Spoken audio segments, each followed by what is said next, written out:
in the midst of the present pandemic, and for making such a great interaction possible with our excellent resource person for the day, Ms. Revathi Subramanian, Managing Director, Chief Data Scientist, and Global Head, Data Science, Accenture Operations, United States of America. Good morning, ma'am. Good morning to you all.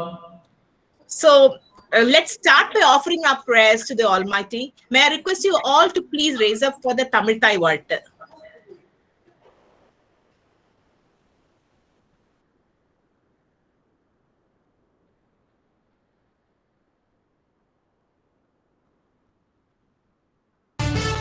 Could you please raise up for the Tamil Thai Varttu?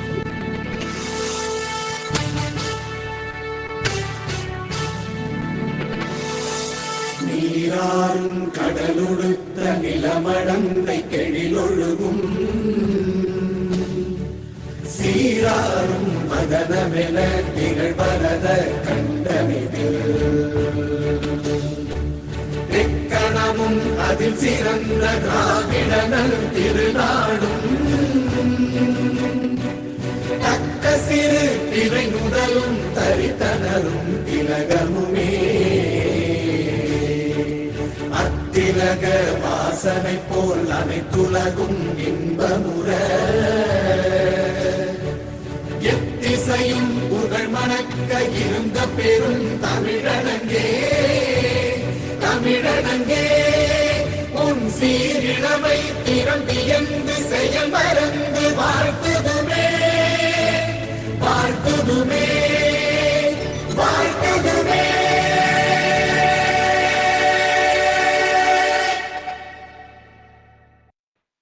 Thank you all. Please be seated. Thank you. It's often very rightly said that the speed of the leader is the speed of the team, and that true leaders do not create followers, but they create leaders. In Dr. Godandraman, the Deputy Director, UGC HRDC, University of Madras, and the Head of the Department, Center for Environmental Studies, and also the Innotel Project Manager, we have one such leader. May I now request sir to please deliver the welcome address. Good morning, all of you. On behalf of UGC Human Resource Development Center and the Department of Women Studies and Department of Computer Science, University of Madras, and Innotel Project, I am very happy to extend a very warm welcome to all of you for this national webinar on reinventing the workplace, Corona and beyond.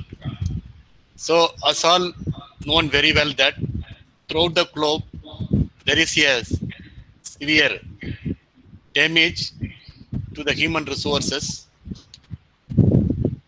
because of Corona, and all the activities, including the educational, teaching, learning process, are badly affected, and we are all able to meet only through online by virtual mode, not able to meet the social together. So we lost our social togetherness, and we are all forced to meet only through the virtual platform. I am very happy to welcome today's chief guest and resource person, Mrs. Revathi Subramanian, Managing Director, Chief Data Scientist, and Global Head, Data Science, Accenture Operations, United States of America. Welcome you, madam, for this national webinar. Namaste. Thank you so much. Thank you. I am very happy to welcome my project leaders, Dr. Bharati Harisankar, Professor and Head, Department of Women Studies, Professor Swarnam, Department of Computer Science, Dr. Manjula, Department of Management Studies, and the research students of Dr. Manjula, and faculty members of our University of Madras and from other colleges, affiliated colleges of University of Madras and other research institutions, and students, research scholars, and all participants. I am happy to welcome you all for this national webinar on reinventing the workplace, Corona and beyond. So this is a international project funded by European Union, and the project integrating talent development into innovation ecosystems in higher education.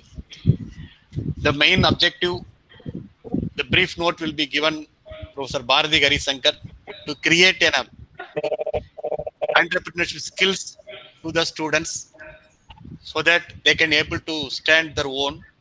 That way, this project was funded by European Union. There are 15 research institutions, universities participating, 5 from Europe and 10 from Asian countries. And we almost completed 3 years of our project period, and we able to analyze the entrepreneurship skills and the employability opportunity in Asia as well as in Europe. And there are some best teaching practices available with the European countries that we are trying to implement in our Asian institutions through this Innotel project. I am sure this national webinar is very interesting because, as I told you, now we are all in the pandemic period, and this will give a boost for the workers how to manage, how to lead the work after the corona, because almost 2 years we have taken full rest and there is no physical activity. Only our mental is working, but no physical activity. So this is a right time for all the participants to hear experienced person like Revati Subramaniam. Is in very expert in the data science. This is a new field also in computer applications. So this is very interesting topic. So on behalf of us, I am very thankful to Mrs. Revati Subramaniam for accepting our kind invitation to share her experience with our faculties and students through this national webinar. With this, once again, I extend very warm welcome to all of you for this national webinar. Welcome you all. Thank you. Thank you, sir. In the words of Aristotle, we are what we repeatedly do. Excellence, therefore, is not an act but a habit. These words are truly befitting Dr. Bharati Harisankar ma'am, Professor and Head, Department of Women's Studies, Director IQAC, whose vision, perseverance, hard work, and dedication has helped her to contribute in every role that she has played in this university and for the overall cause of education. At present also, she is spearheading the NAC accreditation process at the university. She is also the principal investigator for the Innotel project at the University of Madras. It is indeed my pleasure and honor to invite her to briefly explain about the Innotel project. Good morning to all of you. First of all, Manjula, thanks for that very, very generous introduction. And a hearty welcome to Ms. Revati Subramaniam. We are much obliged that you have made time to speak to us on a topic where I feel we are only now taking the baby steps. And also, I would like to take this opportunity to thank Dr. Kodanraman, Dr. Swarnam, who have been, we have been together in this project for nearly 3 years now, and it's been a pleasure working with all of them. So having said that, the Innotel project, as Professor Kodanraman pointed out, it expands as integrating talent development into innovation ecosystems in higher education. So when we look at the title, whose acronym is Innotel, a few keywords pop up. One is integrating talent development. All of us from the higher education scenario in India know that repeatedly when it comes to the QS ranking or the Times Higher Education ranking, where many of us lose out are in two aspects. One is the student perception aspect, and the second is the student support aspect. So in other words, when a student joins us for a program, are we giving them enough skill sets to go out into the world and prove themselves? So that is where I see that we have to properly integrate talent development into our curriculum. The second aspect, the second keyword which is important is the innovation ecosystem. And that is where entrepreneurship plays a very, very important role. Because first and foremost, any entrepreneurial venture requires an attempt to take risk.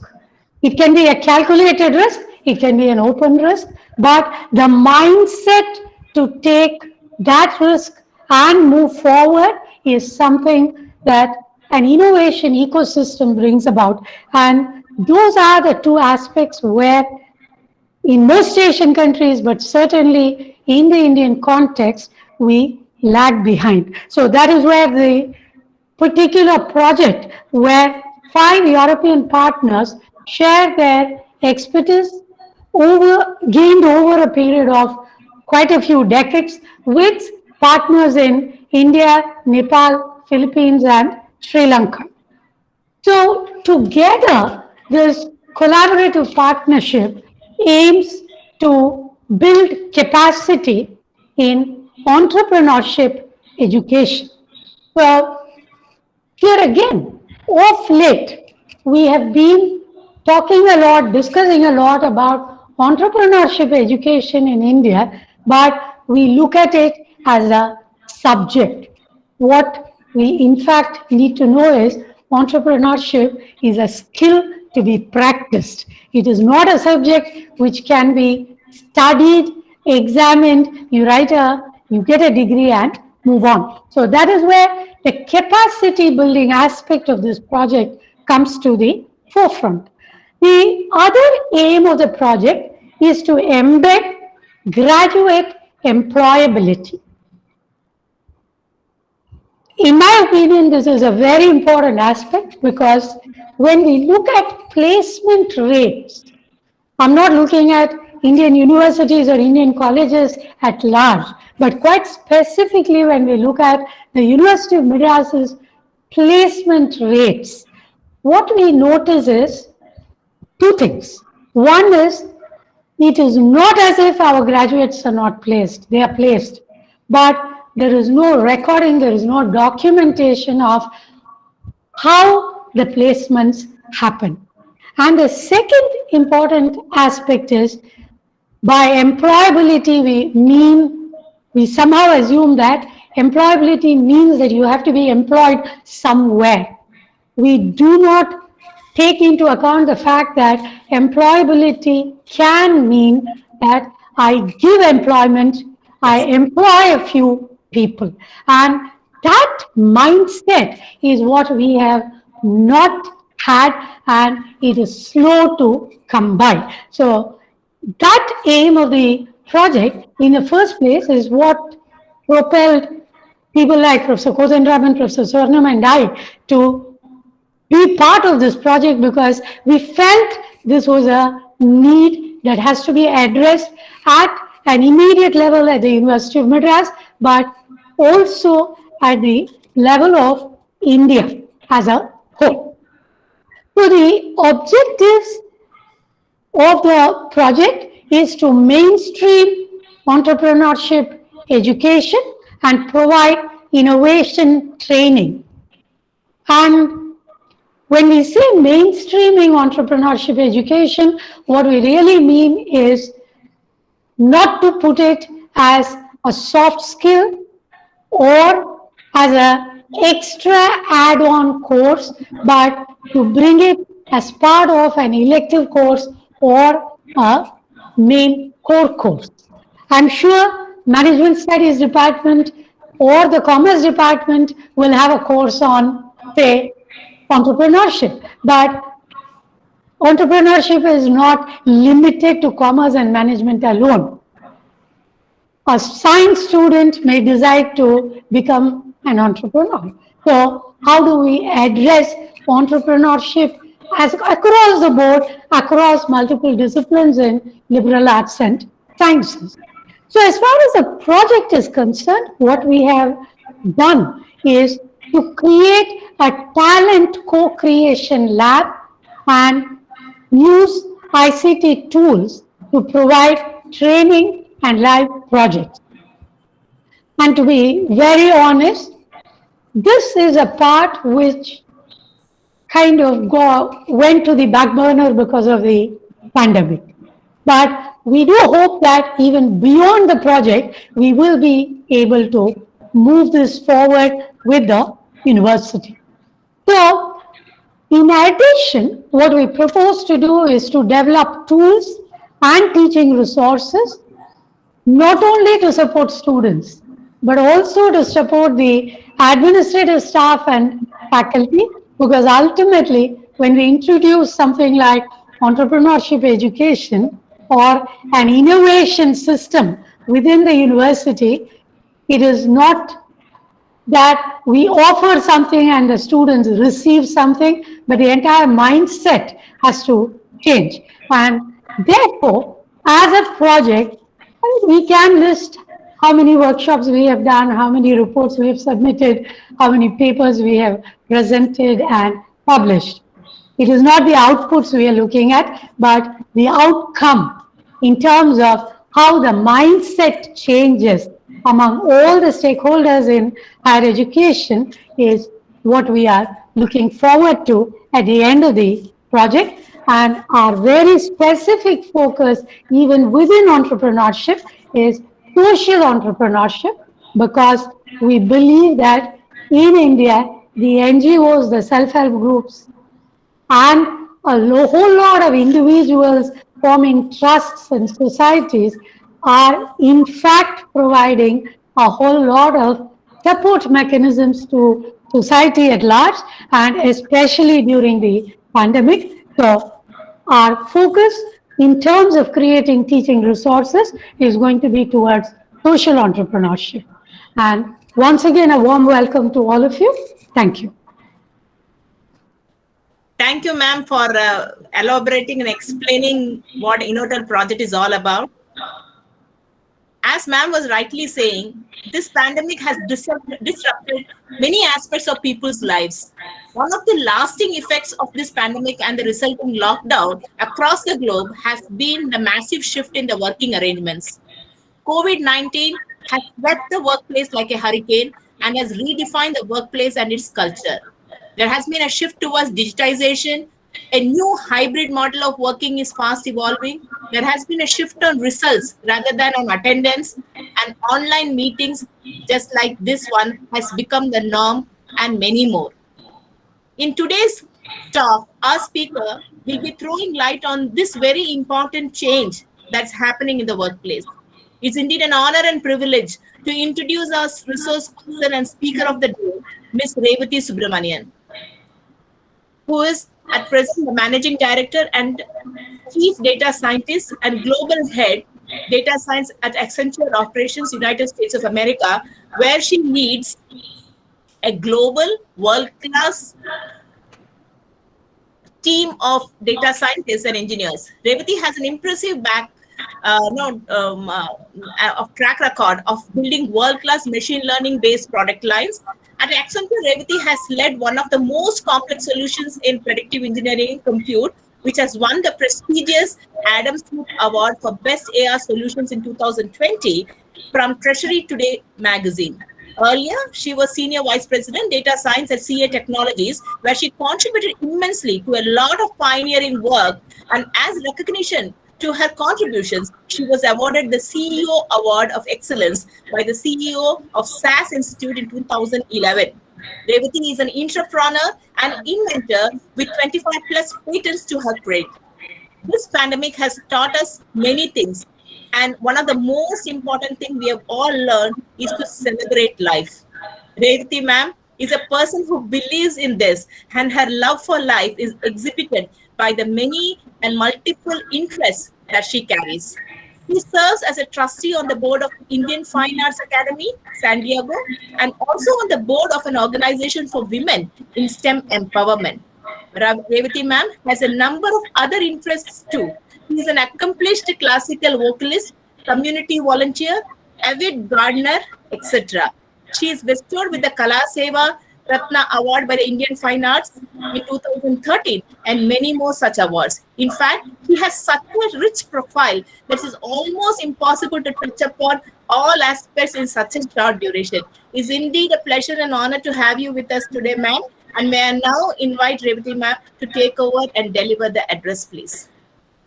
Thank you. Vanakkam ellorukkum. Thank you so much for that very generous introduction, Dr. Manjula. And it was wonderful to listen to Dr. Kodandaraman as well as Dr. Bharati. I was very impressed by the objectives of Innotal. I mean, I have to say that I had not realized the lofty goals that Innotal has until I got to this meeting. It's actually very exciting. I think there is a lot of information I can share that I hope will be useful. I would also like to thank my dear friend, Dr. Swarnam, who was also my classmate in Ethiraj, who kind of, hooked me into doing this. I like talking, and it's wonderful to share my experiences. So this is my pleasure indeed. If you can please share the slide deck, Manjula. Yes, ma'am, in a jiffy. Yeah, sure. I just want to kind of, introduce myself a little bit, and also talk about the general major trends that we see even before Corona started. And I just see Corona as kind of the next logical step on, for quite a while, even though the human toll has been tremendous. I think there are a lot of positives with what we are forced to do, with Corona as well. If you can go to the next slide. Just, quickly by way of my professional, sort of introduction. So I call, I'm supposed to be one of the two artificial leads for Accenture operations. And I lead the data-driven artificial intelligence part. There is also the knowledge-driven artificial intelligence.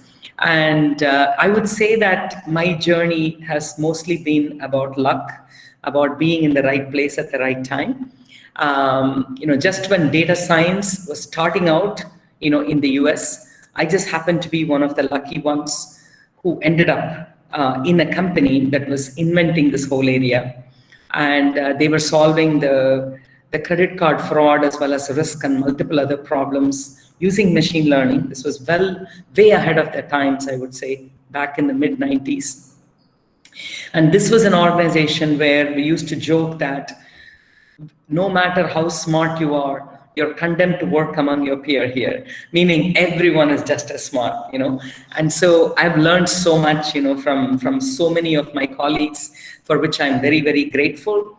And so I have 25 plus years, fraud detection, risk management, essentially using machine learning for solving various problems, kind of expertise. When the term data science was not even coined, this company came up with the title staff scientist and so on. It was a very interesting place. And I have more than 30 years of academic as well as industry experience, essentially creating what became world-class solutions in a number of different areas. So if you have a credit card and if you have ever gotten a call saying, did you make that charge? There is a good chance that I had something to do with it, in my prior life, in terms of the models that actually determine what is fraudulent, what is not. Just a very interesting journey, I've had, and I'm incredibly grateful, for the great experiences I've had. It's mostly about gratitude, I would say. I've also written a book on bank fraud, how to use technology to combat losses, which was also sort of an accident. I was kind of coerced into writing this book by the CEO of SAS Institute. And it actually turned into a very good thing and helped me collate and think through all my experiences and share that with the world. And it has been very well received, actually. And I was telling you that I'm an entrepreneur. I've been a serial entrepreneur. At this company, HNC, I was responsible for a product line. I started as a scientist and then grew very, very quickly. And then I went to SAS Institute and started their data science division, and came up with their enterprise fraud solution, which is being used by about 40 to 50% of the banks across the globe. And then I went to CA Technologies and created a whole bunch of solutions on risk-based authentication, infrastructure-based solutions, and so on. And then here I am at Accenture, where we are into a number of different industries. Accenture pretty much touches every company you can think of in some way or the other. And so there is a huge finance and accounting component to what I do. There's an infrastructure management component. And the common theme among all of these is that there is an area where a lot of things have been done manually. How can we automate it or make it better or predict the future using all the data that is available? And how do we operationalize it? So that's basically what I have done, and I would say. So now on to the next slide, and let me talk a little bit about sort of my personal side, just so you get to know me a little bit better. So I am a proud product of University of Madras. I went to Ethiraj College, and honestly, I have to say that the statistics background and education that Dr. Lalitha Subramaniam gave me at Ethiraj College is what got me to where I am today. They say in Tamil, "Ezhutharivittavan Iraivanaavan." I just want to bow down to all of you for the unbelievable service you are doing to all the young minds, because someone chose to do it for me, and that's why I am where I am today. And again, as I said, 25 plus years of corporate America experience in various roles, roughly 25 patents, a book on bank. I'm happily married for 35 years. 34 years actually. My husband, Dr. Subramanian, is a PhD in computer science and an engineer. And I am the proud mother of two boys, 28 and 20. I don't think we can call them boys anymore. I suppose they are men. One works for a startup in Bay Area. He's an engineer. And the other one is studying to be a computer scientist. He is doing his bachelor's degree in computer science. I'm a huge Carnatic music enthusiast. I am an eternal student of this wonderful art form. I'm a student of Sri Neyveli Santanagopalan. I teach, I also organize Carnatic music events. And I'm an avid crafter, cross-stitch, crochet, beading, etc. This really helps clear my mind at the end of the day. If you're ever stressed out, try some sort of craft. It totally loosens you up and it clears your head. Even though it kind of makes the house cluttered up, my husband would say, but it is really wonderful to have as a pastime, especially doing something with your hands if you're spending your brain all day long. Huge travel buff, and I would say that I was just lucky to be married into a family that was big time into traveling. By the way, my father-in-law is Professor K.S. Ramachandran. He's also he's no more. I mean, he's an ex-professor of mathematics at Vivekananda College. And, there's a lot of travel-related bugs that hit me. After marriage, I would say. I've traveled to 25 plus countries, mostly because of work, also because of, personal travel. I've immensely enjoyed, all the travel. I revel in, cooking and gardening. And I would say that the biggest achievement to date is my awesome boys and a close circle of family and friends. And I will be remiss if I don't acknowledge the absolutely phenomenal contributions my father, Sri R. Srinivasan, and my mother, Srimati Mahalakshmi Srinivasan, have made to my life, gave me the right work ethic, how to deal with people, and so on. I mean, I just cannot thank them enough. So that is a little bit about me. Now let's talk about the topic for today. So I would like to start with sort of the multiple major global trends that have been in play well before coronavirus, over the last 2 decades, I would say. And I have been lucky to watch these in kind of very close quarters, because of the nature of my job and so on. And if you really look at the trends, I kind of, in my head, I split it into kind of 4 major trends. One is the technology trend, And the communication trend, you would say that it's interlinked with technology, but I think it has its own benefits. So I think it deserves to be pulled out as its own trend. Climate change, has tried to teach us a lot. I'm not sure we really managed to learn or not. But what climate change has not been able to teach us, I think coronavirus is teaching us. So these 4 major trends, have changed the workplace or changing the workplace pretty significantly.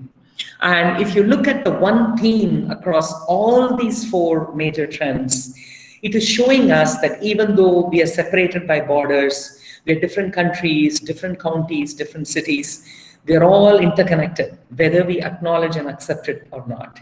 We are part of the same Vasudhaiva Kutumbakam. If something bad happens to one, it affects all. And I think the Almighty is trying to show us, through these trends that, hey, don't pay attention to exactly the country where you belong and so on. We are all one and we are coming together. I think that has been the major lesson. So let's talk about, specifically technology. If you look at, Google, Facebook, Twitter, Instagram, and Amazon, they have absolutely changed the world beyond imagination. When Amazon was just starting out, I remember very distinctly, I was following them very closely.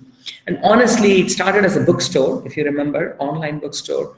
Nobody really thought that it was going to go anywhere. And look where they are now, right? Amazon is ubiquitous, right? I mean, that's how we do almost everything now. We order everything through them. And, even maybe this, meetings like this, not the specific one. I mean, this is being done by Google, but, cloud plays such a significant role. And there too, AWS, has played a humongous role. If you look at Google, right? Who thought that all of us could become huge experts in any area at an instant, right? I mean, any thirst for knowledge you have, in order to satisfy it, all you really need to do is Google. And honestly, you can sit for days and days and days learning about things just on Google. Absolutely not thought of to be something that is possible, I would say, even 25 years ago, right? I mean, nobody thought that we could have kind of this universal hub where all information sits, and better ways of searching through it and making it available to us. And if you look at Facebook, Twitter, Instagram, again, when Facebook started, I don't remember exactly when, maybe 15 years ago, I don't remember the exact time, somewhere in the 10 to 15 year range. I honestly thought that, wow, I mean, what can really one do with a social, network? And look at, what has been accomplished now, right? The world has been brought together, right? And there are revolutions that are happening in the ways in which people think. And when there is a great idea in one part of the world, we cannot hide it anymore. And, as Sadhguru, Jaggi Vasudev, says that intelligence used to be just a collection of information before, but it's not that anymore. It is in how you interpret it and how you're able to use it. That's what is important. Accumulation of information is not important, anymore. And when we talk about communities coming together, I would say that the communities coming together on Facebook, Twitter, and Instagram are way stronger than even physical communities. So you really see that trend showing that, you don't have to be physically connected or physically co-located with someone, in order for us to actually connect with them. That's what technology has shown us. If you look at communication, even when I went to the US, this was in the late 1980s, I think I went there in 1989, I remember what a big portion of our monthly budget was the telephone bill, right? I mean, it used to cost us like $3 to $4 a minute to talk to India. And, we would call every week, we would call both sets of parents. And that in itself was about 25%, 20 to 25% of our monthly income. That's how expensive it was. Look where we are now, right? In terms of cost effectiveness mode of communication, I mean, I'm just talking telephone call back then, right? 30 years ago. Now we are able to do video calls absolutely for free, and through apps, messaging apps, Entire businesses are being conducted. I think entrepreneurship in India is really being fueled by messaging apps, right? Messaging apps and missed calls. I think missed call is India's contribution to the world. So even within that, we have found even a better way to be frugal. So anyway, I don't want to digress. So communication has really allowed us to come together. I would say that without WhatsApp, I don't know if I would be as tightly connected with Sorna and all my, Etiraj college mates. So communication again has brought us together and opened the whole world. And there is so much taking care of each other you can do without being physically present. Whether it's taking care of your parents, who are far away, or it's taking care of your friends, so much can be accomplished in a jiffy. So that is another major trend. If you look at climate change, I think the Almighty has been trying to tell us that, hey, if you think you can mess around with your environment in one area and think that nobody else will be affected, that's absolutely not true, right? I mean, US increasing fossil fuel tremendously, right, has a huge impact on the tropical rainforest in a totally different location, and it can completely decimate it. So again, the Almighty telling us that we are all connected. So don't just think that, we can put a fence around us and we are a whole separate entity. That's not the case, right? Now, whatever climate change refused to or did not manage to teach us, I think coronavirus is teaching us, right? We just thought that, these sorts of things happen in some sort of third world country and, whatever, it can happen to them. Look at the impact across the globe.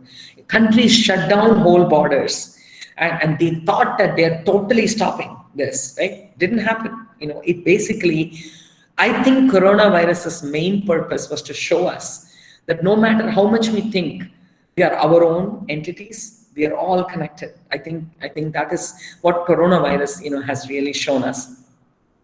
Now, let us look at how these global trends have affected the nature of work and how coronavirus has further cemented it. That's how I see it, right? This kind of trend started about 20 years ago, and I think coronavirus is really accelerating it. And I think there are a lot of things we can do to really kind of bulletproof ourselves, against any sort of ill effects, if you will, in the workplace of, what coronavirus is going to bring. In terms of your career advancement and so on. So let's go to the next slide. So what I have understood over the last, I've been working pretty much the entire time I've been in the US.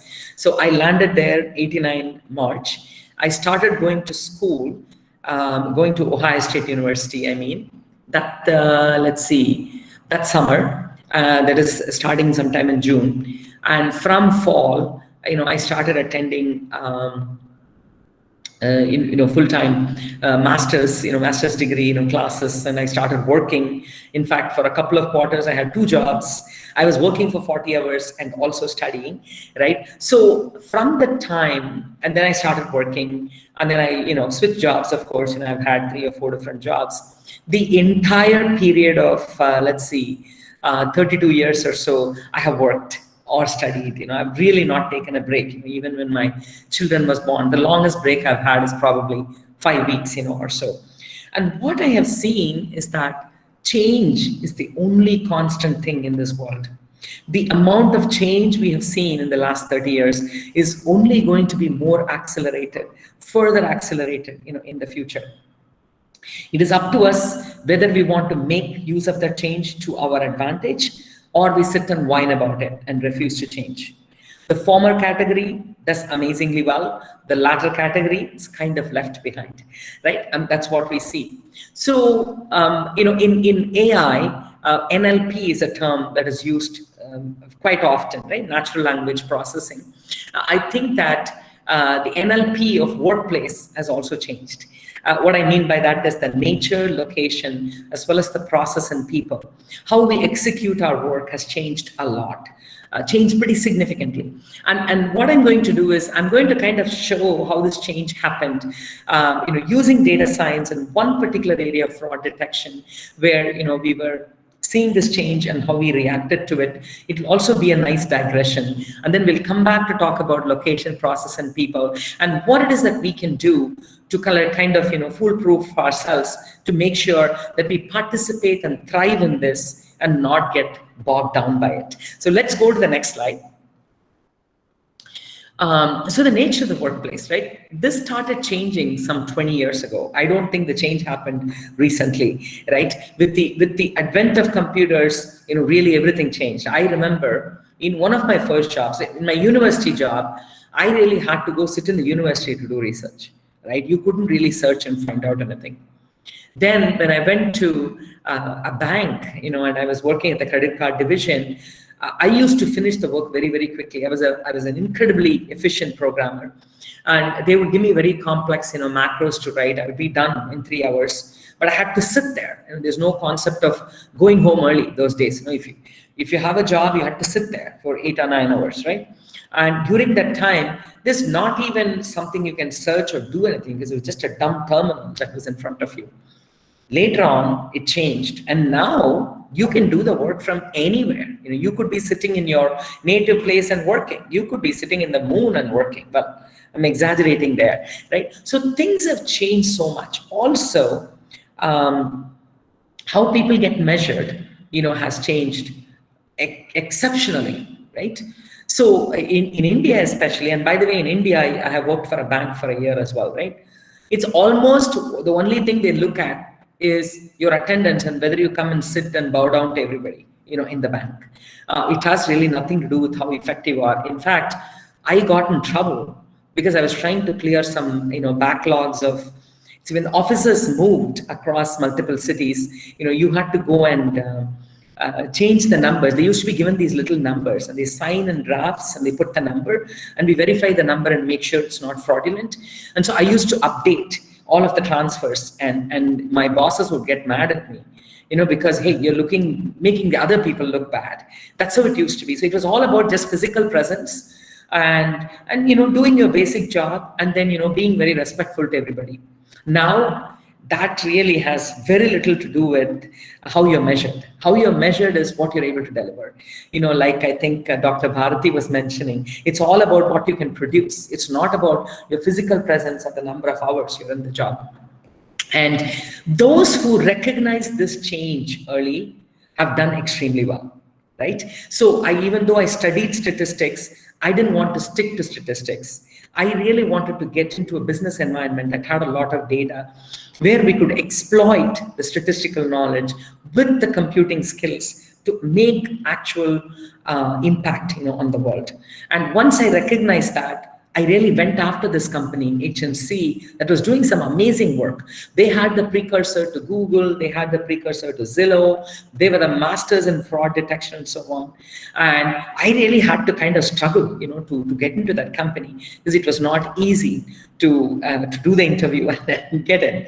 And as I said, I had my colleagues were, people who had completed PhD in applied mathematics at the age of 22, and so on. But if you recognize that change early, you really do extremely well.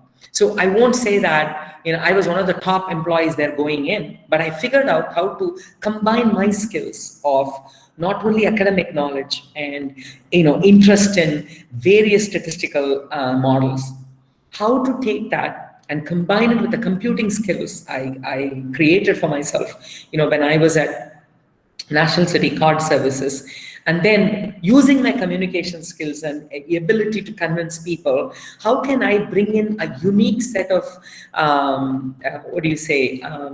skills, to the job that would be very useful to the business. I would say that that's how, I grew very, very quickly. So I would say that it's very important to recognize what is very unique about you and how that can help benefit the business, and do that, right? So what I want to do is, if you can please play video number 1. There is only one video, by the way. I think it'll kind of set the stage for what is artificial intelligence. And the context of this is, most of the people, especially in places like India, assume that, oh my God, AI is going to come and it's going to displace all the jobs. I'm going to be without a job. That's not true at all, right? It's how we can augment AI. That's where the future is going to be. So please play it. What is artificial intelligence? Before we answer that, let's look at these terms individually. What do you understand by the term artificial? Well, it can be anything that is made by humans, things that are non-natural. And what do you understand by intelligence? It is the ability to understand, think, and learn. So what do we get when we combine these two together? Artificial intelligence is a broad area of computer science that makes machines seem like they have human intelligence. The goal of AI is to mimic the human brain and create systems that can function intelligently and independently. They say that the age of AI is here, but then you might be wondering, why don't you see flying cars or robotic maids bringing you lunch? Why doesn't your life look more like the Jetsons? Well, for starters, that's a cartoon, and when it comes to AI, a robot is nothing more than a shell concealing what's actually used to power the technology. AI can manifest itself in many different ways. If you have ever asked Alexa to order your food or browse Netflix movie suggestions, you are actually interacting with AI without realizing it. And that's kind of the point. AI is designed so you do not realize that there is a machine calling the shots. In the near future, AI is expected to become a little less artificial and a lot more intelligent. As AI becomes more intelligent, it will obviously take on the role of an intelligent worker. While most of the repetitive and largely time-oriented tasks can be automated using AI, we will still need human experts who can build and maintain these synthetic bots and work on the strategic and creative aspects of a job. So in conclusion, AI is a boon that can help optimize any job. This means that, as always, it's not AI versus humans. Rather, it is a combination of humans and AI versus the actual problem statement. So what are you waiting for? Pull up your socks and get ready to be a part of this AI revolution. Start learning this trending technology using Edureka's expertly curated courses. Until next time, happy learning! So there are many videos on artificial intelligence, but I really like this one because it's a short one, first of all. Secondly, it very clearly brings across the message that AI alone is not likely to solve the problem in almost anything. It's AI plus human beings that's really going to be solving problems. And we need to teach, our youngsters how to become those human beings who are really going to augment AI. And if they do that, right, I think their jobs are secure and they'll be creating new businesses as well. So what I want to do is I want to take you through the evolution of fraud detection over the last 25 years.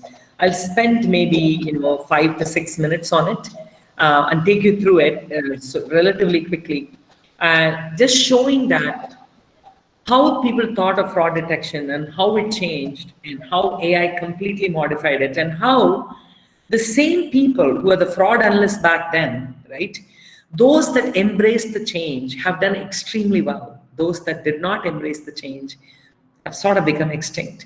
So you don't have to be, technically, extremely good in order to participate in this AI revolution. So that's the point I want to bring across. Of course, if you're curious about the technology, understand how it works, and embrace the change, you're going to do almost as well as the technologists. So that is kind of the lesson in this. So let's go to the next slide. Just to switch gears, I want to tell you a little story. I don't know if you've heard about Sisyphus in Greek mythology. If you have already heard that story, my apologies, but I'll say it again anyway. So Sisyphus is a figure from Greek mythology who, as king of Corinth, a very large area considered to be a country, right, became infamous for his general trickery and twice cheating death. So he cheated death 2 times apparently. He ultimately got his, payback, if you will, right? When Zeus, the god, the big Greek god, dealt him the eternal punishment of forever rolling a boulder up a hill in the depths of Hades. So, see that big boulder, he pushes it up the hill, and as soon as it reaches the top of the hill, apparently it falls down again and he has to push it all over again, right? And, if you read Homer's Odyssey, the hero Odysseus, right, descends into Hades, and coming across many a fallen hero, he sees Sisyphus and his eternal punishment. And I want to read a portion of this. It's actually very interesting, very beautifully written. He says, "Then I witnessed the torture of Sisyphus as he wrestled with a huge rock with both hands. Bracing himself and thrusting with hands and feet, he pushed the boulder uphill to the top. But every time, as he was about to send it toppling over the crust, its sheer weight turned it back. And once again towards the plain, the pitiless rock rolled down. So once more, he had to wrestle with the thing and push it up, while the sweat poured from his limbs and the dust rose high above his head." This is from Odyssey. I really like this portion. So why am I saying this? Every fraud manager faces a Sisyphean task. So just when you think you have handled a fraud trend really well, something else comes up. And you need even better tools. You need better tools. And the managers who are able to handle this, very effectively, are the ones who make use of whatever tools that come their way, right? So let's go to the next slide, and let's just look at the evolution of this a little bit, right? So I want to take you through how smart these fraudsters were, right? We tried all sorts of things, and they were always ahead of the game. So if you take a credit card way back, right, when credit cards were issued in the mid-1980s, what would happen is the credit card basically has a magnetic stripe, and you needed the physical card to really buy anything. So what fraudsters would do is, let's say I go into a shop, I forget my card, somebody picks it up, they would just go use it in a couple of stores very, very quickly, and then they throw it away, right? Because it would either hit the credit line, or they could just stop them, the next day. So they would do that. Then this whole notion of a magnetic stripe with some sort of an embossment, that it also had a hologram, all those things made it difficult to duplicate the card. So they did that. And then what they did was they put a CVV in the back, which is the three numbers that you find, in the back. And now you have chip cards, right? I mean, chip cards basically, you don't really need to do much. I don't know how it works in India, but in the US, all you need to do is put it in. You don't need to sign, at all, right? So they keep making it better for the customers, better and better and better. But what happened was, when cards started getting used for what we used to call MOTO transaction, mail order, telephone order transactions, where you call in and give the card number. At that point, what happened was the banks basically said, "Hey, listen, you're not even seeing the physical card. So sorry, we cannot take the liability. It's your liability," right? So they had to come up with better methods, of authentication. And every time, they thought that they had come up with a better method, the fraudsters would be further ahead of them, and they would, cause even more havoc. And what stopped this trend? What bucked this trend was machine learning. So what is invisible to the fraudster's eye, if we can locate it even when the first transaction is happening? So what I mean by that is, they actually profile who I am. The fact that Revati goes and buys, itsy bitsy jewelry online is something that is profiled and understood through machine learning. And but she never buys electronics.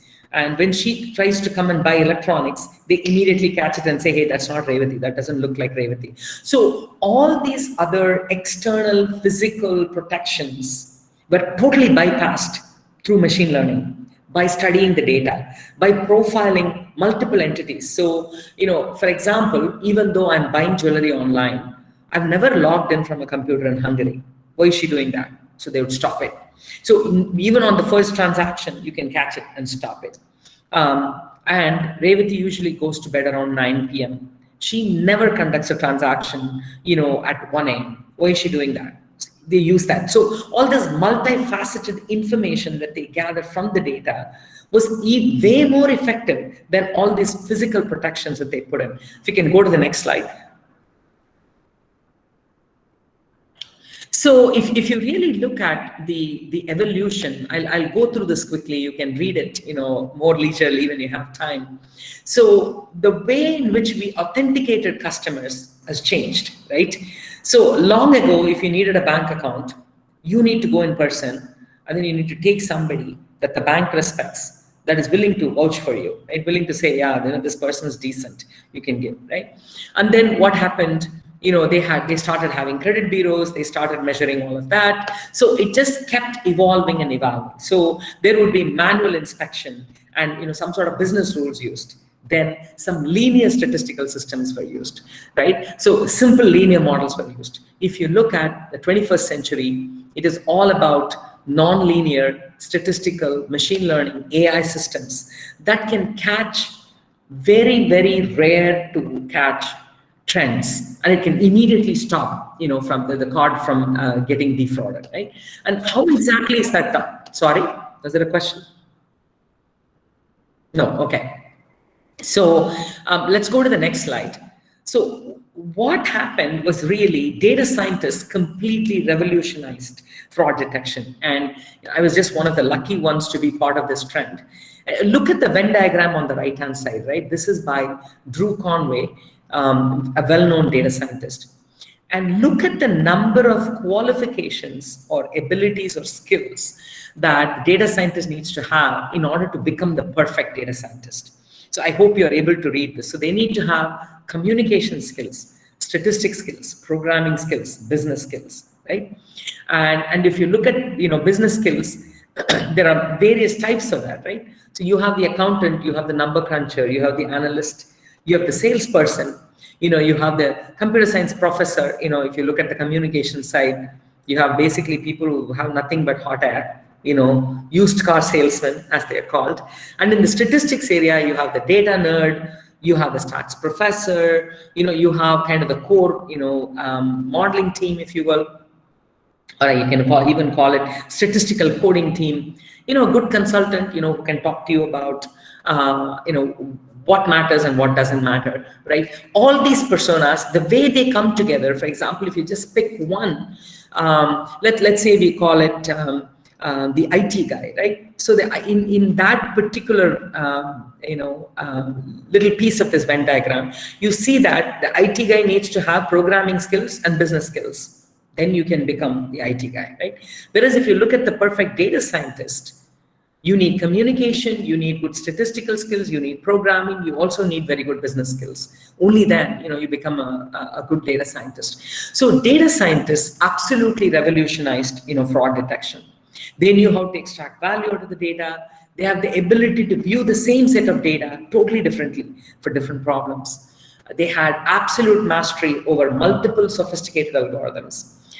Knowledge, intuition around which algorithm suits the problem. So we don't have an endless amount of time where we can experiment with all sorts of methods and pick one. So you need to have intuition to go and say, okay, let me start here. It's like a skilled cook, right? They will know with these vegetables, what are the best things to make, right? And has the ability to build algorithms that extrapolate and operationalize well. And in general, a problem that is either 1 in a million or 1 in 100,000, you convert that into a problem that's 1 in 100. So you eliminate all the chaff and you separate out the wheat. The wheat in this case, would be the fraudsters, right? That in effect is what data scientists did. And if you can go to the next slide, right? This is actually a quote from my book. So the use of neural network-based behavior models in real time literally has changed the face of fraud management all over the world. It brought down fraud by 50%. And it significantly reduced banks' fraud exposure in areas where there is a need to react in a split second and stop the transaction before, before it basically, reaches the hands of the fraudster, right? We just need to block it, immediately. So if you look at the evolution of the nature of this work, if you can go to the next slide. So the main point I want to make here is the following. Initially, when machine learning-based systems were introduced for fraud detection, there was a lot of consternation, a lot of worry with fraud analysts. They really thought that all their jobs were going away. They thought that, all these machines are going to come and do my job. Just give me 1 minute, sorry. and I'm not going to have a job anymore. But guess what happened? The exact opposite. So because the efficacy of the AI systems was so good, so we were able to produce rank ordered lists where if you picked, let's say, what they used to do was at the end of the day, they would look at all the reports and they would say, well, that one looks suspicious. So let me go ahead and block that card. And that one is a problem, and so on, right? But what AI systems do is they actually give you a very nice rank ordered list. They say, hey, go through this 100. If you were able to look at 100 before, go through the same 100. If you're able to catch one fraud before, you'll be able to catch 10 now. Because we have been able to glean the information and figure out which ones are likely to be fraud and put it in the top 100 for you, right? So let's say the capacity in terms of what was needed by fraud analysts was 100 before, and you continue to do 100, then what you realize is that the efficacy of the AI system is so good that if you go down to 200, the number of fraudsters you catch is going to be way more than what you were able to do before. So it is worthwhile, right? As they say, the juice becomes worth the squeeze. And so what they started doing, fraud departments essentially increased in size. And the main and support job roles, they need to understand the importance of learning and growing. And I've seen this firsthand with many banks. So when we went and introduced these systems, those who resisted it and didn't want to do it kind of got booted out over a period of time. On the other hand, those who embraced it, even when they did not understand the technology, they became power users of the technology. And they became extremely, extremely important, for the organization. Especially people who can bridge the two parts together become incredibly important, for the organization. So, have you read the book, Who Moved My Cheese by Dr. Spencer Johnson? I think it was published like late 1990s, 98 or something. And I remember us reading it in basically one day. It's such a captivating, book. If you haven't read it, I would highly recommend it. If you have already, I just want to recall some of the stuff, right? So we'll also quote, I'll take you through kind of the story as well, a little later. So hardcore skills are not as important as the ability to change. This is something I've found over and over and over. And this applies equally to technology people, right? I've had people work with me who are PhD, got a PhD at the age of 23, absolutely brilliant, who have kind of done so-so in their career. And the reason for that is they're unwilling to see the other side. They're unwilling to see that, hey, I need to take that and convert it to solve a business problem in order for me to be important. They don't see that. So I would say that if there is one thing you can teach your students, it is the ability, the curiosity to see change and also embrace change, right? Because if you do not change, you can become extinct. And when you move beyond fear, you feel free, right? I'm really quoting from the book here. And that's what the evolution of the nature of work has seen, right? So now let us see how that relates to Corona, right? Actually, coronavirus has completely opened up a plethora of choices for us, right? The fact that, I could actually reduce my commute time. I don't have to spend an hour and a half, commuting anymore. Even after Corona is gone, I think maybe 3 days a week we get to work from home. And I'm not talking about university professors. I think you may have to be there. But I'm talking about a lot of the technology jobs. And my apologies for making this too technology centric. I decided that let me just stick to the area I know. So I don't know about how this is going to change the life of vendors and people in retail and so on. I can only talk about technology, so I thought I would stick to that. So the fact that, you can actually work from home for 3 days opens up a whole bunch of possibilities. So in terms of the nature of work, it has been evolving for a period of time.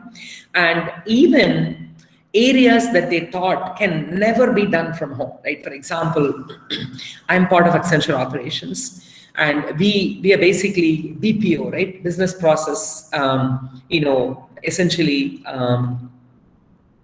outsourcing places, right? So we take over back office operations and we run it. And all the employees had to be physically present in a highly secure environment for them to do the job. That's how it used to be, right? That has completely changed now, right? We were able to locate them and convert it into work from home in literally a matter of weeks. And everything was humming along, running fine. Again, the division I am responsible for data science in is an $8 or $9 billion division, right? Billion with a B. So we pretty much touch every large company you can think of, and we stand in and run their operations. And we were able to convert it in no time at all. And interestingly, when you give people goals that are based on outcomes, a different set of leaders emerge, from the people, right? And they figure out, how to get their job done.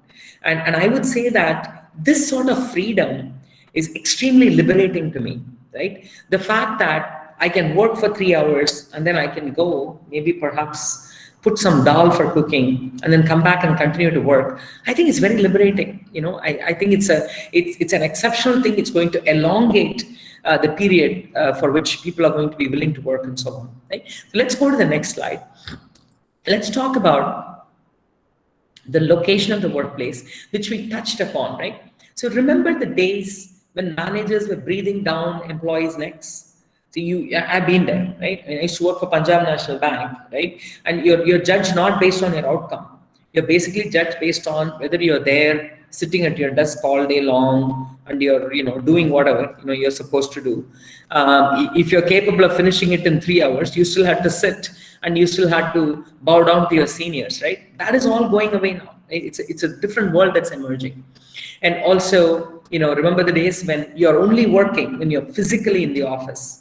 If you're not in the office, you're not working. So let me tell you, my first job at the university, I had to do a lot of research. So I was the senior statistician for the Department of Physical Medicine as well as orthopedic surgery. And we were basically figuring out whether we can predict ulcers that are going to appear on people's feet if they're diabetic by studying the pressure on their feet.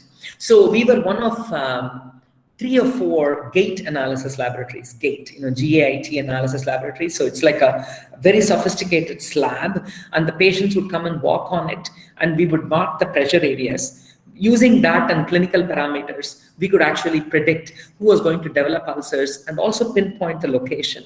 And there were whole lines of shoes and other things that were designed using that. And in that job, in order to figure out, what would be the right algorithm to use, I had to do a lot of research. Right? It's not just, I cannot be physically at my desk working, analyzing data all the time. So I used to report to the chief of the Department of Orthopedic Surgery. And he would say, oh, Revati, you're producing great results and, you can go research from the library or whatever, right? And it used to be so liberating to me. That was my first job after coming from India, right, where I was working at a bank, and it actually made me extremely effective in my job. We had a paper published at a National Institute of Health magazine. Actually, I take that back. The New England Journal of Medicine, which is a very prestigious journal. We got articles published, right? So I was able to be so productive, with that. And I think even if there were doubts in some pockets, high-tech companies were allowing employees to work from anywhere even before. But COVID has changed this much further because, what you find is that, for example, the team that I run, the productivity has gone way up because of coronavirus. It hasn't gone down. And so we are going to be more encouraged to have people located wherever, right? So we have proved to ourselves that productivity can happen from anywhere. And as I said, even very large BPOs have moved to work from home really seamlessly, right? And I think Accenture is one of the largest companies, in terms of BPOs. And that is the area that is the most constrained, meaning you have all these rules, or you're taking our data, so it has to be highly secure. You can only do it from this location. And when people, time in and out, everything has to be recorded, sent to them and so on, right? So all of that, even there, if you're able to do it, elsewhere, you certainly can do it. So let's go to the process and the people next. So the process and people change in the workplace has also been tremendous, right?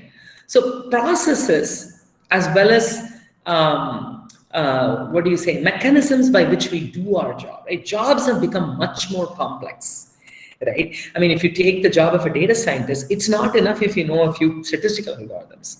You need to know the latest in machine learning. You need to know Python. You need to know how to actually embed it in a, in a very large data environment. So the requirements are endless. It's become very, very complex, right? But it is much easier to manage because of the tools we have available. So, for example, if you want to schedule agents, tens of thousands of agents, we have an algorithm that does that, right? So we don't have to actually sit and do that. So a lot of the processes are becoming not so important. I'm not saying all of them, but a lot of the processes. And also, existing processes have become foolproof because of AI. That's also something that's happening. So here is another quote. This was mostly about business rules, but it applies to processes as well, right? So I think as it is with children or pets, right? I'm a huge believer in this, right? I never had too many rules for my children. They just had a few rules they had to follow, and then they're free to do whatever. So I never believed in regulating their behavior all day long, right? Perhaps, much to the chagrin of, some of the older members of the family, right? Oh, you have to sit here and only eat this way, and you have to eat it, eat it in this order and so on. If you give them a little freedom, they figure it out. I think it's the same thing is true with employees as well. The more freedom you provide, the more productive they are. This is something I've seen, whether it is the helper in my house, if you really trust the person and let him or her do whatever she wants to do, they take pride, because I fundamentally believe that every human being wants to do the best. Their goal is not to get regulated, by the people around them, right? I have to digress here. I know that I have to wrap up in about 3 or 4 more minutes, right? I mean, the level of control that homemakers have on their maids in India, right? It's just absolutely unbelievable. Absolutely unbelievable. I don't know how they even expect them to fulfill all these requirements. I think if they relax it, they will see that they are way more productive. That has always been, my mantra. I've been a serial entrepreneur, right?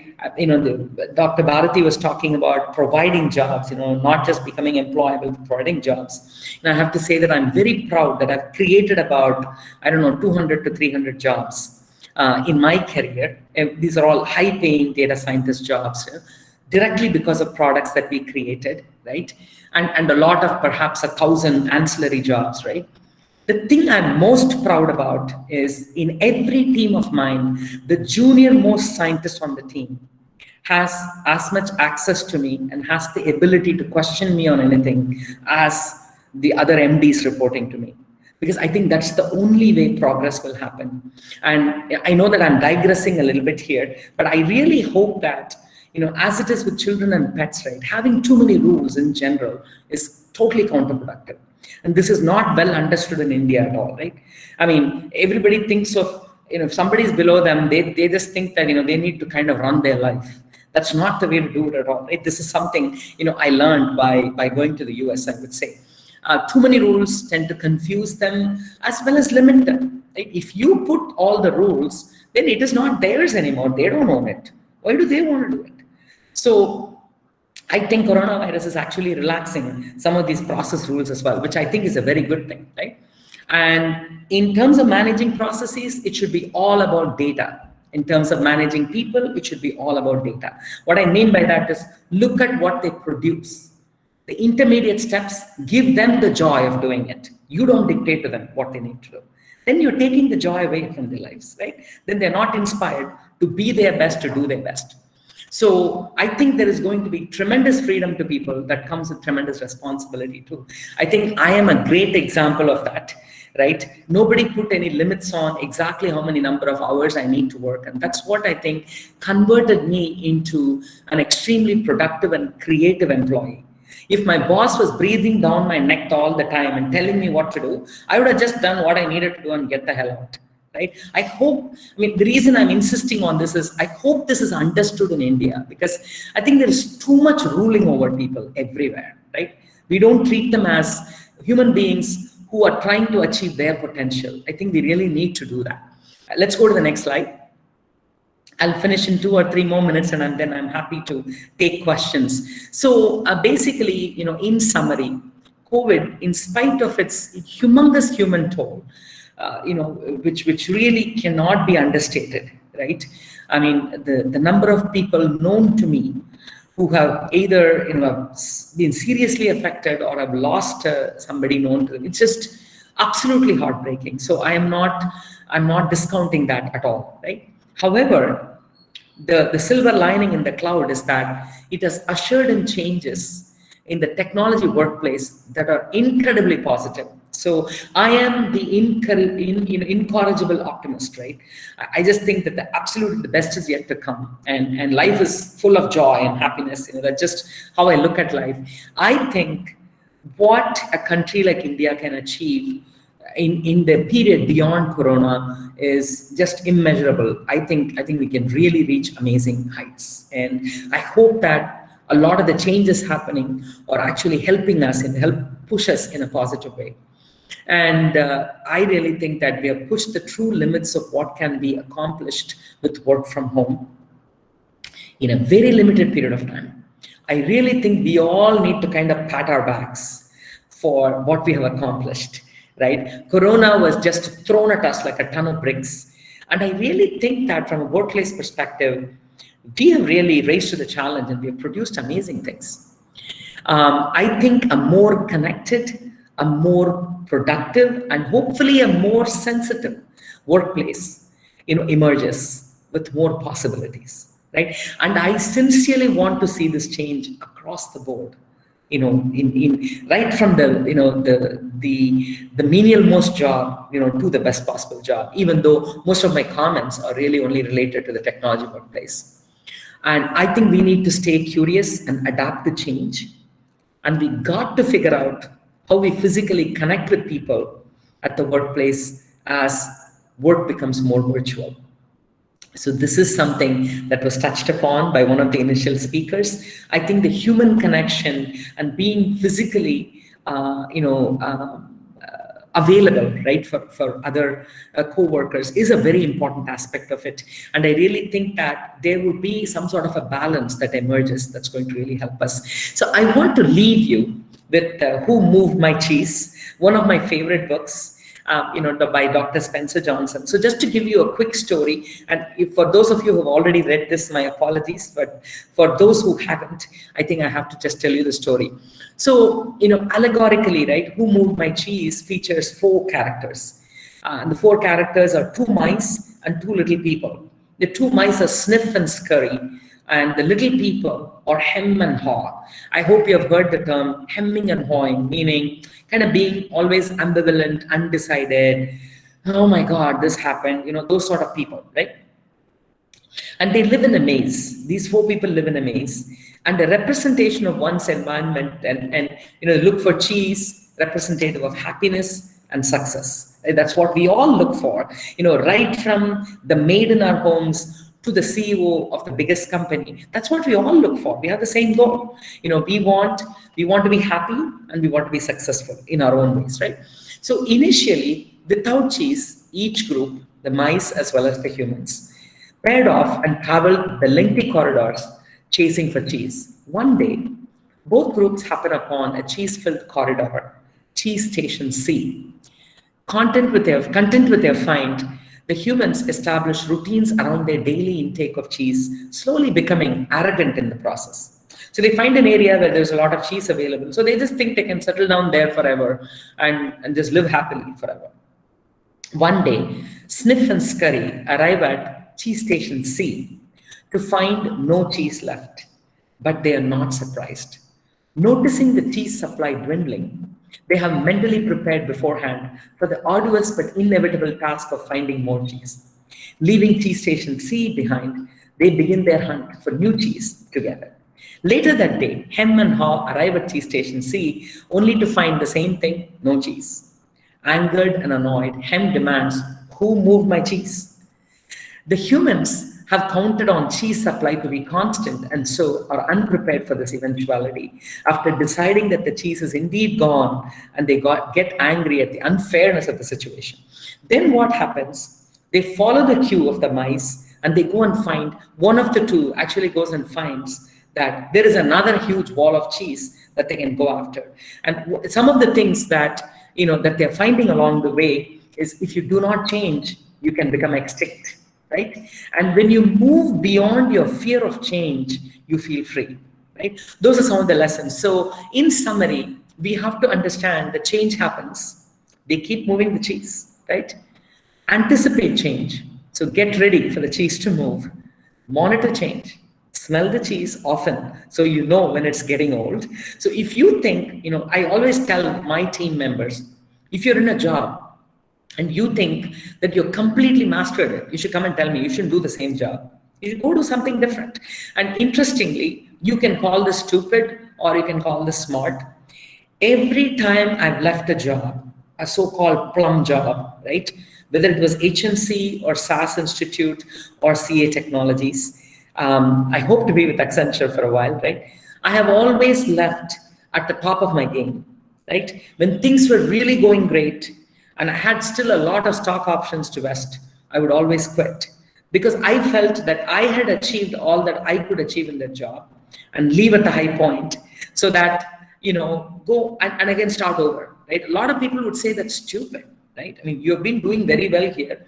Why do you want to go, again, pick up something from the scratch? That's what keeps me going, right? That sort of change and the ability to leave, throw everything behind and say, okay, let me go explore. I mean, try doing that, right? If you move beyond the fear, you will feel free, right? And adapt to change quickly. Don't take too much time. Change, you change, enjoy the change, and be ready to change quickly and enjoy it again. And I want to add one more to this. You be the change. Don't just change, but you become the change. You change the work environment around you, so that you can achieve, huge success. So with that, I think I've already gone over time. Thank you all so much. I immensely enjoyed preparing for and delivering this. I hope this was useful. I'm happy to take questions or whatever. Back to you, Swarnam and Manjula, please. Well, thank you, ma'am. I think that was such a wonderful talk from you. It was so very thought-provoking, and I think the audience will completely agree with me that they could really relish the 30 plus years of experience that you have had at work, and every piece that you put together was something that people can take over with them and even dwell upon it even for a long time. And I'm sure that everybody will agree with you on that one needs to move their cheese and look for fresh cheese every time. And also for reminding us that when one is in the comfort zone, it really takes courage to leave the comfort zone and look for challenging options. May I now request the audience to please post in their queries or questions if they have any. Madam will be really happy to take them. I have one question which has popped up from Geeta Ramchandran. Can I read it to you, ma'am? Please, yeah. Sure, please read it. Yeah, please. Yeah. She's asking, will it be a positive impact on employees with automation in HRM? Perhaps she's the AI process in HR selection, recruitment, and others. Yeah, so it's a very interesting question. In fact, I've done some work in this area, right? So as I showed in that little artificial intelligence video clip, it is never ever going to be full automation. So we should just think of it like, earlier we used to use Omni and Kallural to grind, and then we got Mixi. We still have to decide the ingredients. We still put it in. It just happens faster. So all that AI is going to do is essentially pop up the ones that are the best matches, that sort of thing. So I think automation in human resources management is going to get us like 30-40% of the way there, so that, all the boring stuff we don't have to do, the really interesting stuff we can do. So, I mean, I have a very positive view of what is going to happen with any of this automation, AI, machine learning. I think without human interaction, AI will be totally useless. So we just have to figure out how we can be the human beings that interact. I hope that answered your question, Geeta. Thank you, ma'am. There is one comment from a person by name Ramanan. He says fraud detection is an important area in banks. As CEO of Sikkim State Cooperative Bank, I think he is from the banking side as well, where I was supposed to be part of a study team of RBI. We developed systems to be adopted by all banks. A very scholarly lecture of immense benefits. Thank you, madam. So this is what he has sent as a comment. Now, if I can ask you a question, ma'am. Please. I would like to thank Mr. Ramanan for the wonderful comments, and all the best with your with being the CEO of Sikkim State Cooperative Bank. I also see that your BHU Deen Dayal Institute of Management is involved in that. So thank you so much for attending. It's very flattering. Thank you. Yes, Manjula, please. Ma'am, what do you think would be the scope for women? Has it increased because of these flexible work systems, a hybrid model of working evolving, and the work from home culture slowly catching up? Do you think it is going to be a booster for the women folks who want to jump back to the working sphere? Yeah, I absolutely think so. I think it can become a huge positive thing for women if we women choose to use that, right? So here is the thing, right? I mean, we have additional work with respect to taking care of children and so on, right? But I really think that we need to be very practical and make use of every opportunity, and don't expect it to be perfect, right? I mean, I always made sure, for example, in my job, and I'm a 2.5 million miler on American Airlines. I had to travel about, 100,000 miles a year and so on. All I made sure was that my children were well taken care of. And of course, it was a lot of work, right? To cook and store and go and so on. So don't give up easily, right? I just find that too many women qualify themselves and then they choose to be homemakers, which is fine, but they have a lot of regrets later. Right? A lot of them are like, oh, I should have done this, I should have done that. Have no regrets, right? So I really think the workplace is opening up for the women, and whatever you choose to do, push for the best, right? Go all the way. That's what I would say. That we only live once. Every day has to be lived to its fullest potential. That's kind of my mantra in life. And I think women can do that, and absolutely this work from home will help them way more than before. Like when people used to feel sorry for me, a lot of my friends would feel sorry for me. Oh my God, how do you travel?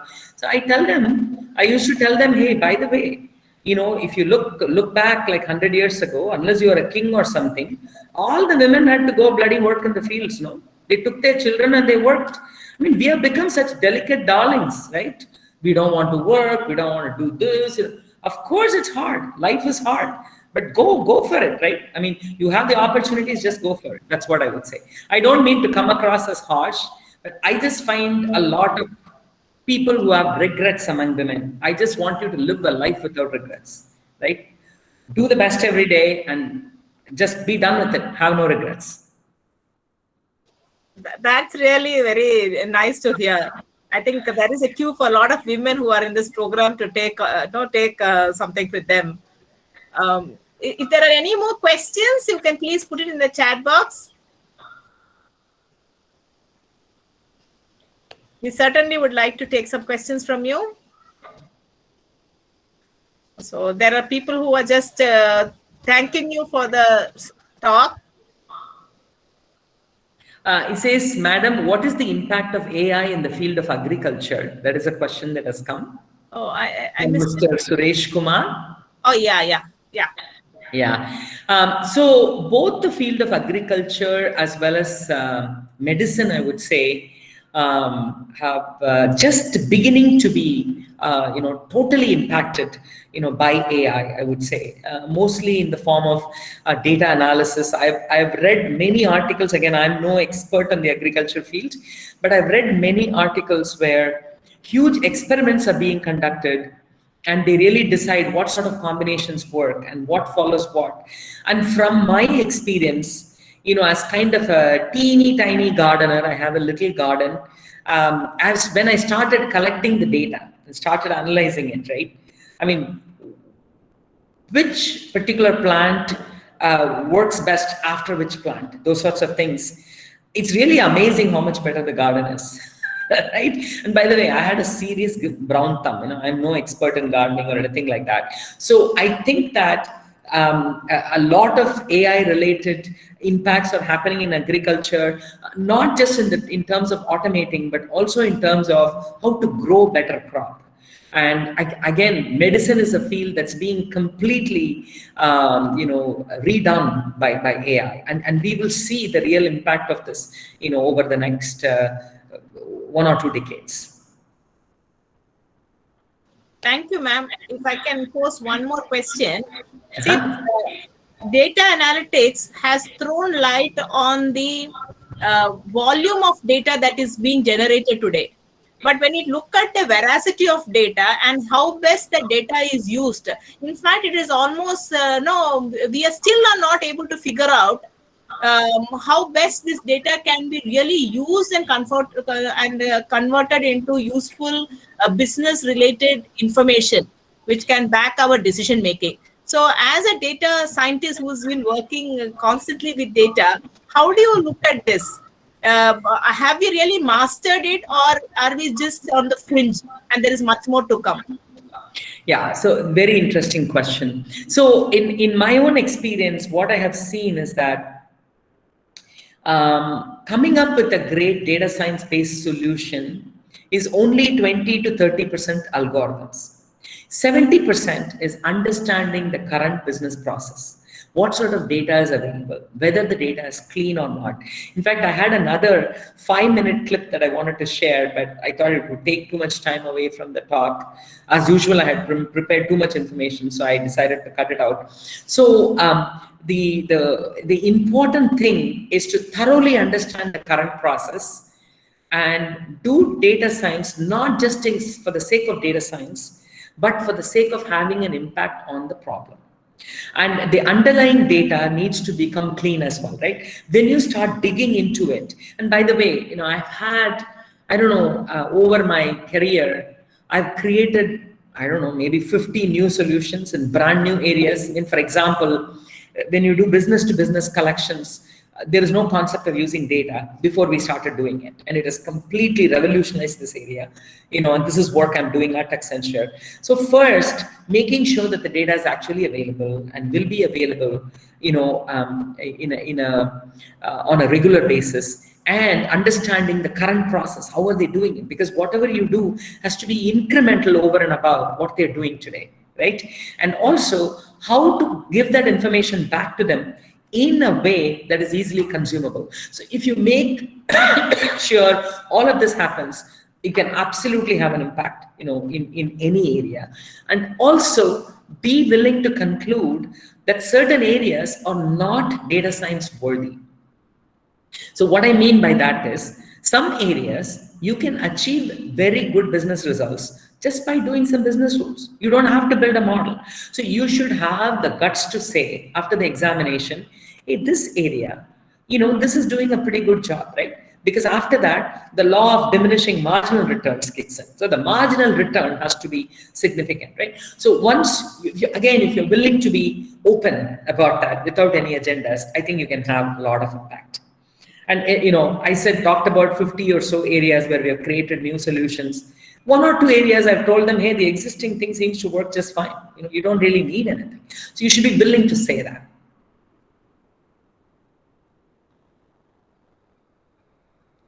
Thank you, ma'am. I think this can be the last question. It's almost related to the question that I asked. Bhanumati Ganeshan is asking if someone can manipulate data to make some important decisions. So manipulate, whether it is used in the negative context, I'm not sure, but this is the question she's asking. Yeah. Hello, Banu. Banu is another classmate of mine, I think, if I'm right. So Swarna, myself, and Banu, we all, went to Ethiraj College and studied mathematics. Thanks, Banu, for attending. Absolutely, someone can manipulate, but I would say that in general, the worries about all these tech companies taking over our lives and all that, I think it's a little overstated. I don't think you need, your little piece of data somewhere. I don't think it's going to be manipulated and used against you, right?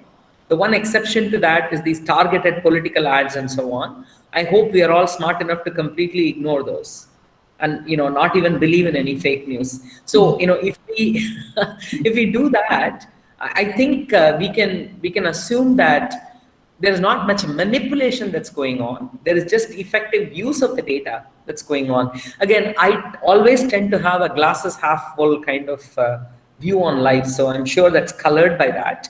But in general, the benefit we have derived from data far outweighs what we have been forced to give up.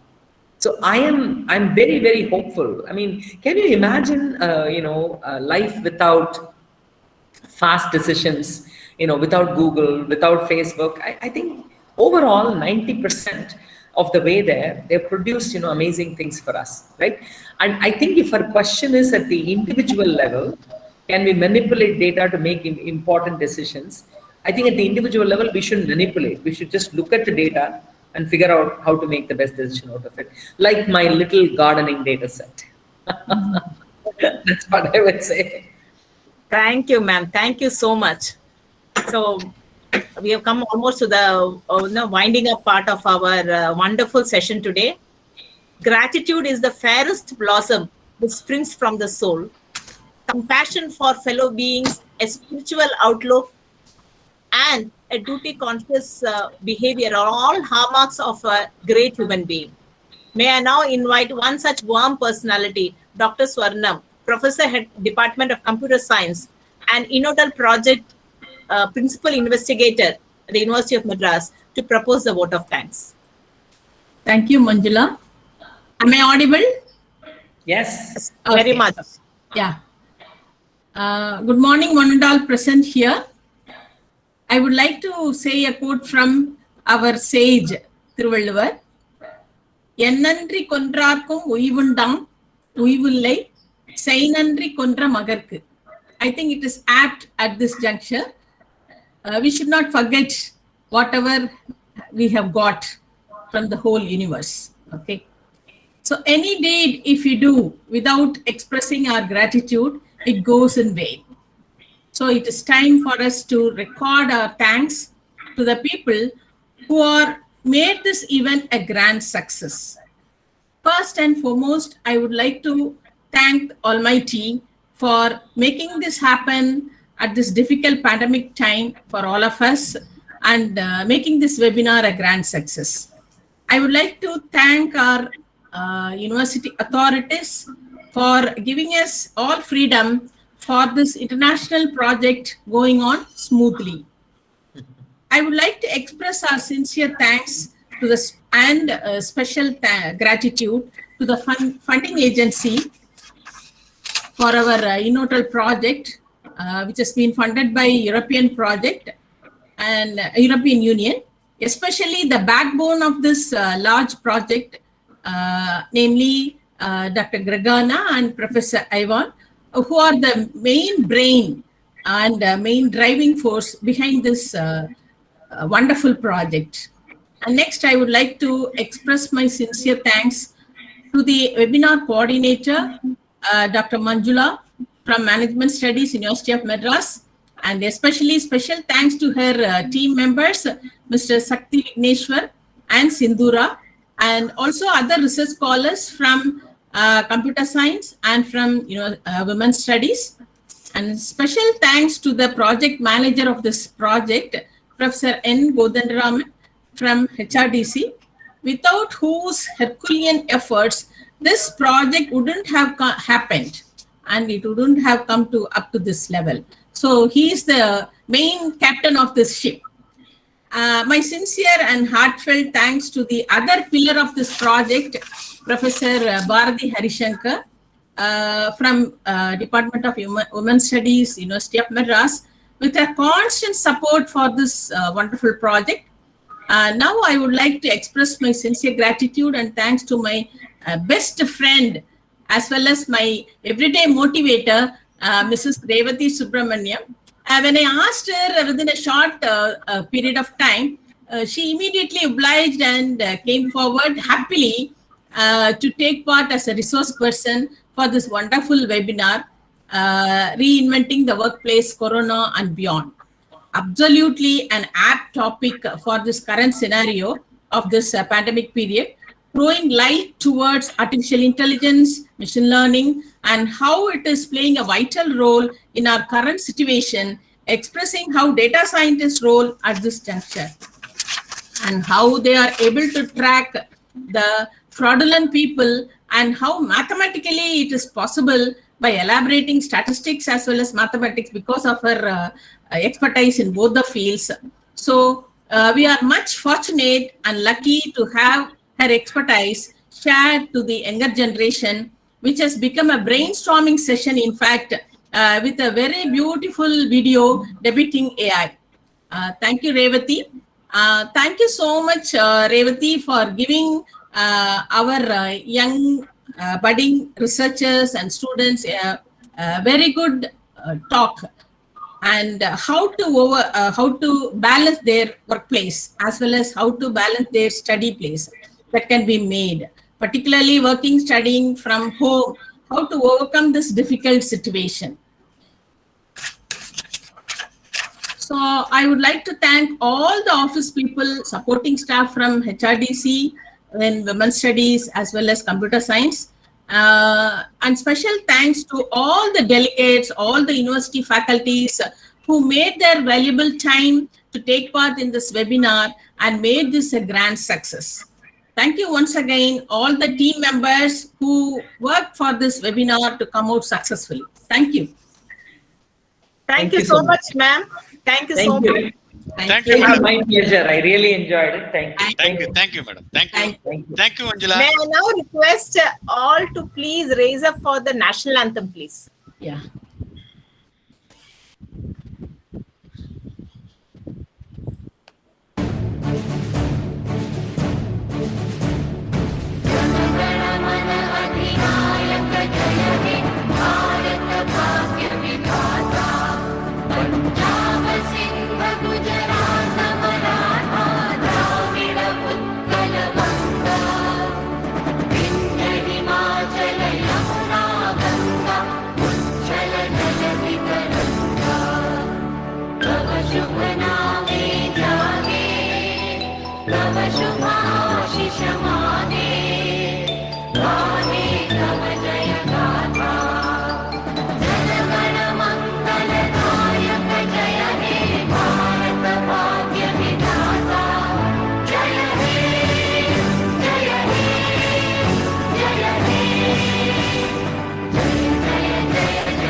Thank you one and all for joining us. Thank you, Revati ma'am. It was such a pleasure listening to you. Thank you. And I would also like to thank my fellow partners in this, Dr. Swarnam ma'am, Dr. Godandraman sir, and Dr. Bharati Harishankar, and all the participants here, and also those who have joined on the YouTube. Please fill the feedback link before you leave the session so that we can send you the e-certificate of participation. It will take 2 to 3 days for you to receive your certificates. Thank you. Thank you. Thank you. Thank you so much. Thank you. All the best. Thank you. Thank you. Thank you. So the participants, once you have done this, you can leave. Armstrong sir, thank you for joining. Rajkumar sir from Ranchi, thank you for joining. And all those who, the faces I know and those who I do not know, thank you all for joining. So I will ask the scholars to keep this link open for some time more. You can switch off the recording and also stop the live streaming.